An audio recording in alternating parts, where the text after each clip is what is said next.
So you're wondering when the best time is to sell your home here in the Parrish, Lakewood Ranch, Sarasota, Venice area. I get the question all the time. Is it best to put it on the market during snowbird season?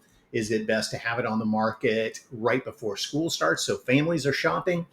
When is that best time? Well, hey, we're here to talk about that, give you some insights into the market where we are right now. If you're looking for this kind of information, I try to put it out there at least once a week about either relocating to the Sarasota area, selling a home in the Sarasota area, and trying to keep you updated on this ever changing real estate market that we're in.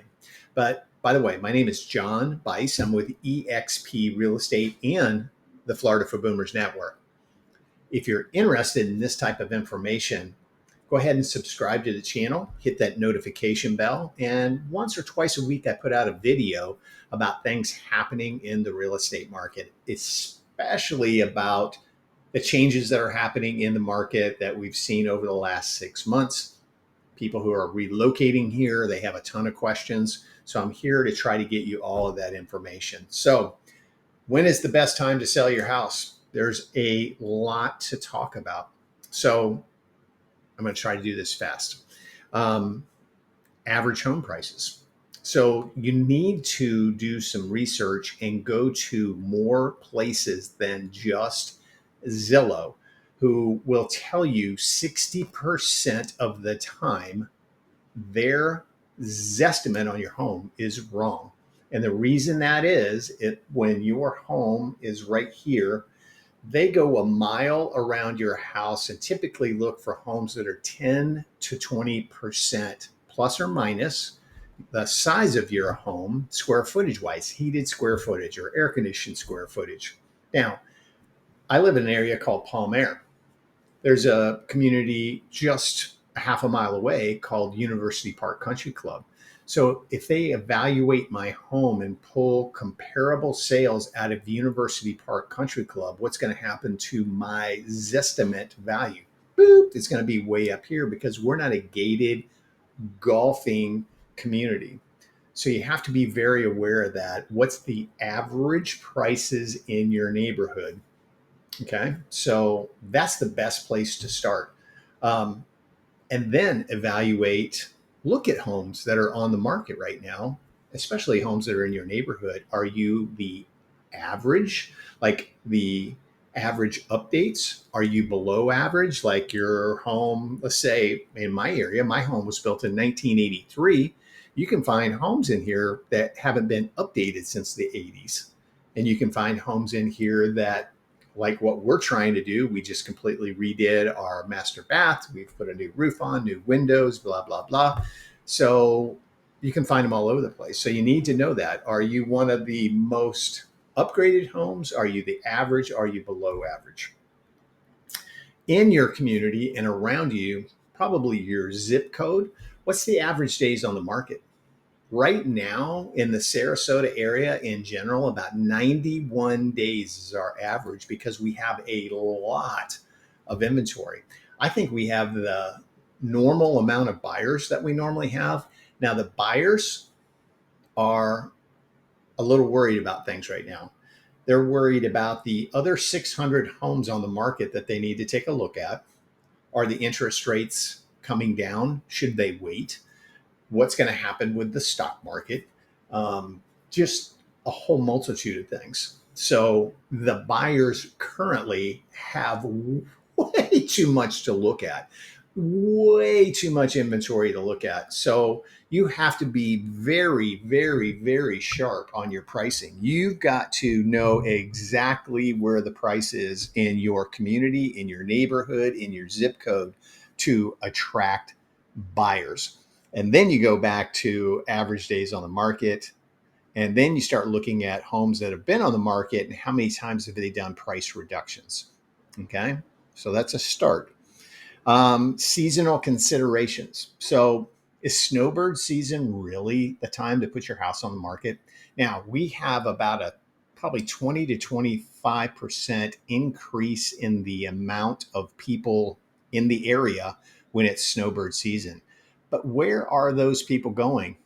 You see all those RVs pulling in town. So most of those people who have those RVs aren't looking for homes because that's where they plan on staying during the winter months.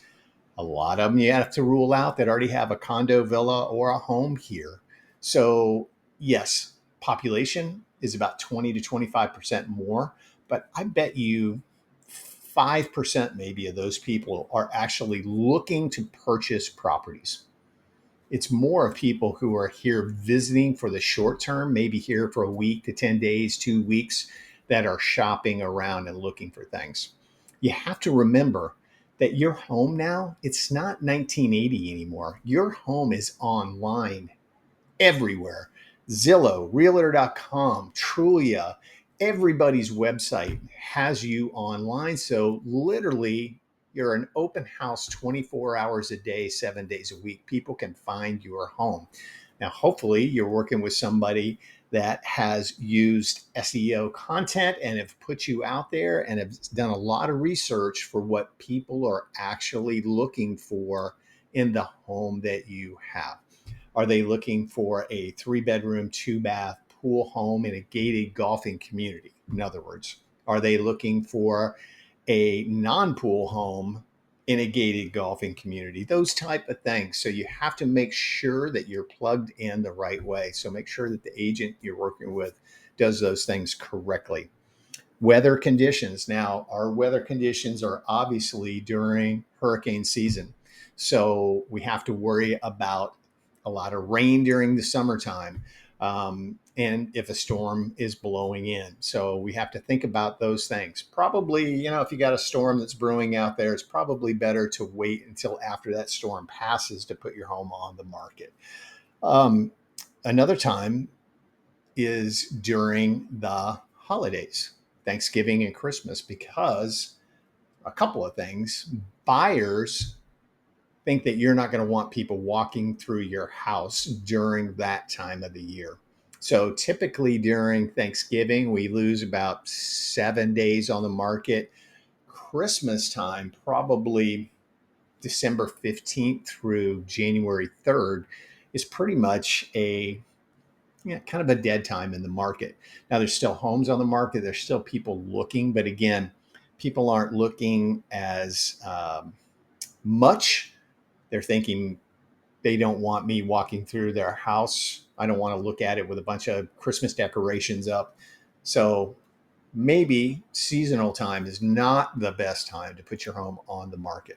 So we got to think about that. Interest rates. Now, our market has seen interest rates go down. I talked to a mortgage person today. For a short period of time, we were at 5.75. We've gone back up into the sixes again. So I talked to a couple yesterday that I'm working with, some buyers. I'm like, you have to remember, as our interest rates come down, more people jump back into the market. So there's more competition for the home that you're looking for.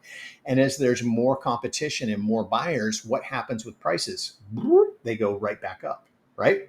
So don't think that waiting for interest rates to come down means you're going to get the best deal on a home, because there's more competition for it and prices tend to go up as the competition gets heavier, the traffic gets heavier. So something that's really controlling our prices right now is just the amount of inventory. The builders just will not stop building. And as their inventory grows, what are they doing? They're lowering prices. They're offering more incentives. I can tell you, up in Parrish right now, Pulte is offering $35,000 to $40,000 towards closing costs, buying interest rates down, using it towards upgrades on the home. $40,000. So how does a competitively priced resale home compete with that? They can't. There's no possible way, because you're not going to be able to give them $40,000 to buy their interest rate down and do upgrades to your house that you've already purchased. So that's another thing that can take into consideration. If you've bought during 2022 or halfway through 2023, you were buying at that top of the market. Okay. By mid 2023, it had started to slide back down, but not to where we are right now. We've definitely come down from that point because our prices had jumped up 25 to 30% during the whole move to Florida frenzy. Okay. So you have to remember that. So if you bought in 2022 at the peak, you're not going to be able to sell for that amount right now. So that's something you have to think about, and the reason you're selling, and can you get the money out of it that you need to. So another reason for selling, obviously personal circumstances, things change. Some people move here, they're retiring here, they think their kids and their grandkids are going to come down here all the time, and guess what, they're not. Your kids and grandkids now have schedules just like you did when you were raising kids. So they're going to be able to come down here for what, a week to 10 days to get off work to come down and visit. And a lot of grandparents are like, wow, that's just not enough for me. I need to see my grandkids more. So, you know, things change. Maybe your work changes. Maybe you need to sell for a new job opportunity out of the area. You never know. Some people who have larger houses and want to downsize are taking a look at, man, the market, it's okay right now. These prices are still higher than they were in 2020. I could take advantage of this, cash out of this house, and move into something that suits our needs better, maybe a 55 plus community. We have an aging population here that's moving into independent retirement communities. So, a number of things can happen there. But the biggest thing I'm going to tell you is talk to a knowledgeable agent about your area. Okay. So you understand the market. I've been into communities lately where there's 4 homes on the market. And I can tell you, I've been in communities where there's literally 60 homes on the market and everything in between. Del Webb of Lakewood Ranch right now, there's 32 homes on the market. Does that mean prices will be coming down because of that competition? Yeah, absolutely. They will be. So you really got to look at that. So you're looking at pricing.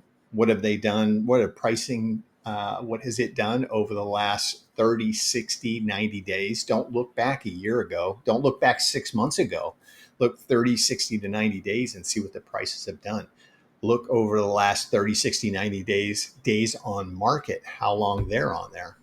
So you have to take those things into consideration. Now you're going to have that home that comes on the market and sells in 2 days, and you're going to have that home that is still trying to sell at 2022 price levels that's been on the market 256 days. So you have to look at those and kind of go, okay, how skewed are we here? So looking at the average numbers. But yeah, the closer you can get to the size of your home, that air conditioned square footage, and the price per square foot that things have sold for over the last really about 60 days should give you a very good idea. Look at the low price per square foot, the average price per square foot, and the highest price per square foot, and make an evaluation. Where does your home fall in those numbers? And that will really, really help. Okay. I always talk to people that I'm working with, and I'm like, you have to take the emotional part out of the sale of your home. That I love this house. We bought this house 20 years ago, and we've put everything. We love this house, because the buyers are making a business decision. They're coming in and saying, okay, can I just move into this house? Or when I move in, how soon am I going to replace the roof, the air conditioner, the water heater? What do I have to do to make this up to the upgrade standard that we're looking for? All right. So again, is it a move in? I can just put my furniture down, or do I have to do a bunch of stuff? Now, I can tell you, We did a lot to our house. You know, I've talked about this in videos before. Wasn't thinking that it needed a roof. I had a roofer look at it, had 3 roofers look at it. There was nothing wrong with it. But the insurance company said, John, you're over 15 years old. You got to replace that roof. $23,000. Okay. So we decided to get rid of the original windows in our house. That was another $8,000. So things boop, boop, boop start adding up. So if people don't have to do those things when they're looking at your home, big bonus. Okay. Now, one more thing I'm going to tell you. If you're in a home, again, I'll use my example. I needed to replace the roof. That's not an upgrade. That's maintenance of your home. Okay. So that doesn't mean I paid $23,000 for a roof. So that means my home is worth $23,000 more than the guy down the street who has the exact same type house with a pool on a lake and the same kind of upgrades, but doesn't have a new roof. Okay. It makes it more appealing to a buyer, obviously, but it doesn't make your home worth $23,000 more. There's maintenance that's considered needed and necessary, and there's upgrades. A new remodel of a bathroom, a resurfaced pool, completely new kitchen. You gutted the kitchen and replaced everything. There's upgrades and there's maintenance that needs to be done. Big differences. So if you got questions, you can call me. Love to answer questions for you. If you're thinking about selling, I'm here. If you're moving here and you're thinking about buying, I'm here. Let me answer questions for you. My contact information is down below. There's a link called Calendly. You can schedule a phone call, Zoom call, in-person meeting with me. I love doing what I do. I'm a nut. You can reach me 7 days a week, literally. So I'm here to answer those questions for you. Okay. So hopefully I can help you sell a home here, buy a home here, or invest in real estate in the Sarasota, Lakewood Ranch, Parrish, and Venice area. Okay. Reach out. Hope to hear from you. God bless.